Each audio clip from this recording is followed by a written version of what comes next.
നമസ്കാരം. വേദാംഗ ജ്യോതിഷത്തിലെ അമൂല്യമായ അറിവുകളും ആധ്യാത്മിക ജ്ഞാന ഉപദേശങ്ങളും പകർന്നു തരുന്ന പ്രശാന്തം ആസ്ട്രോ ചാനലിലേക്ക് ഏവർക്കും സ്വാഗതം. ഈ ചാനൽ ഇതുവരെയും സബ്സ്ക്രൈബ് ചെയ്യാത്തവർ ഇപ്പോൾ തന്നെ സബ്സ്ക്രൈബ് ചെയ്യുക. നോട്ടിഫിക്കേഷൻ ലഭിക്കുന്നതിനായി ബെൽ ബട്ടൺ അമർത്തുമല്ലോ. ഒപ്പം ചാനൽ ലൈക്ക് ചെയ്യുക, ഷെയർ ചെയ്യുക, കമൻറ്റ് ചെയ്യുക.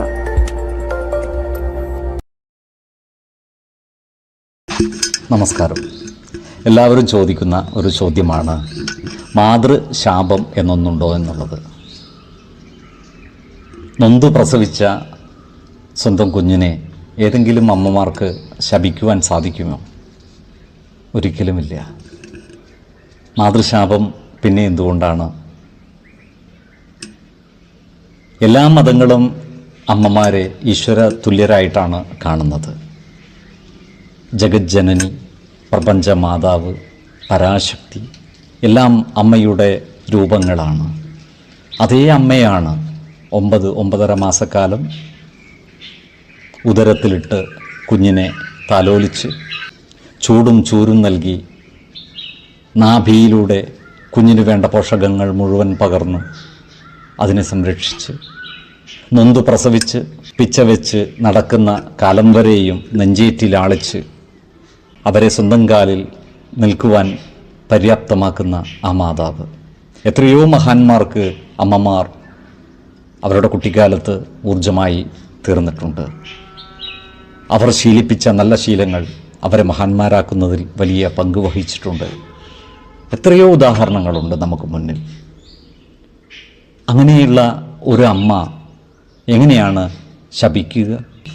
അപ്പോൾ മക്കളുടെ വളർച്ചയുടെ ഘട്ടങ്ങളിൽ അവരുടെ ഏതെങ്കിലും വാക്കുകളോ പ്രവൃത്തികളോ അമ്മയുടെ മനസ്സിനെ വല്ലാതെ മുറിവേൽപ്പിക്കുമ്പോൾ, ആ കണ്ണിൽ നിന്നും ഒരു ചുടുകണ്ണീർ ഉറ്റി വീഴുമ്പോൾ, ആ കണ്ണീർ കണങ്ങളിൽ നിന്നും പ്രസരിക്കുന്ന ഒരു നെഗറ്റീവ് ഊർജം അത് ഒരു ശാപമായിട്ട്, ഒരു കാന്തിക തരംഗമായിട്ട് മക്കളിലേക്ക് പ്രവഹിക്കും. അത് പ്രകൃതി നിയമമാണ്.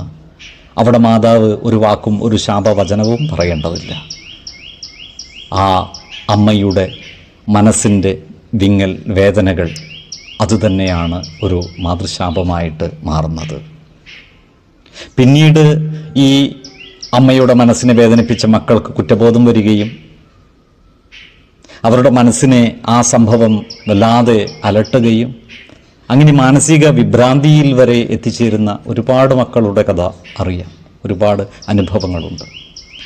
ജ്യോതിഷത്തിൽ മാതൃശാപം എന്നൊരു വാക്ക് അതുകൊണ്ടാണ് വന്നിരിക്കുന്നത്. അതിന് പ്രായശ്ചിത്തമായിട്ട് ജീവിച്ചിരിക്കുന്ന അമ്മമാരാണെങ്കിൽ അവരെ സന്തോഷിപ്പിക്കുകയാണ് വേണ്ടത്.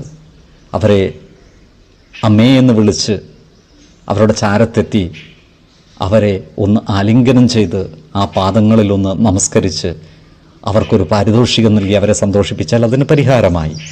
എന്നാൽ മക്കൾക്ക് അമ്മയുടെ കാലശേഷമാണ് ഇത്തരമൊരു ചിന്ത, ഒരു കുറ്റബോധവും ഒക്കെ വരുന്നതെങ്കിൽ അതിന് പ്രായശ്ചിത്തമായിട്ട് ആ അമ്മയെ സങ്കല്പിച്ച് ഒരു ബലികർമ്മം ചെയ്ത് ക്ഷേത്രപിണ്ഡ സമർപ്പണം നടത്തി അതിന് പരിഹാരം ചെയ്യാവുന്നതുമാണ്.